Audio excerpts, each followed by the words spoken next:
All right, so I'm ready to start my Google Hangouts tutorial. I'm going to try to make this quick and easy so that you can start your Hangouts with your students and with your staff. So right now I'm sharing my screen with you. I am going to let you know, just like before, you log into your Google account for the district. And I have already opened up a tab, but I'm just going to show you what it looks like if you haven't used it before. It is the Hangouts app right here, and it's opening it up. So you can see that I have a new opportunity saying that I could video call, phone call, or message my students. Super easy to use. You can see that I've already had a few conversations and they are going on currently. So I have a group 2, which was named by my students, and then group 1.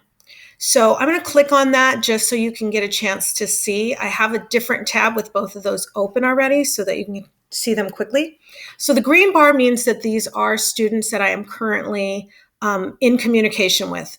And this happens to be the message format. So what you're getting a chance to see is that I have named this group of now what looks like 17 other students. Originally, it was only 13. So it looks like students have added themselves to the group, which is awesome because the more students I can communicate with, the better. So just this morning, I was in a video call with 2 students who were available. So if you're looking at my screen, you can see that I know exactly who was talking to who. And they're rating this new format, which is saying that they thought this was 100% the best thing they could ever use. So it's verified by our students. And it looks like she's using a Chromebook. So awesome. So I let the girls know that I was going to record the message so that they knew everything that they said and typed would be part of my video. And then I asked them to start their own Hangout conversation, which they were able to do. At that time, I named this group 1 because I was able to differentiate the groups that I'm going to be communicating with. And I'm getting a little message here that they enjoyed the Hangout. And now something I just learned is I asked them to start their own group. So any group that started in my Hangouts is something that I get to watch. So didn't know that was even possible. That's something that's new to myself. So students are working on my Google Classroom, and I'm going to click into that to show you. I have been uploading messages, and I made a new video on YouTube for them with our morning meeting. And you can see my students are now turning in their assignments this morning. Just a quick way to share with you to start a new conversation. So in this conversation, you can see it keeps record of everything that we were communicating over the last couple of weeks. This happens to be a message that I sent to my husband, Brian. He missed quite a few calls, which is awesome because they're date and time stamped. So I have record of when I tried to communicate. And then I just said in a message, let me know when you're free. So back to adding a conversation.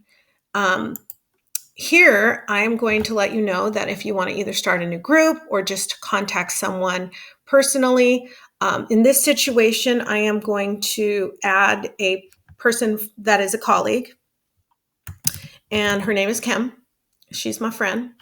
And all the Kims in the district are popping up. So if I toggle over the Kim Truman that I'm looking for, you can see that it tells me she's a teacher at Signal Hill.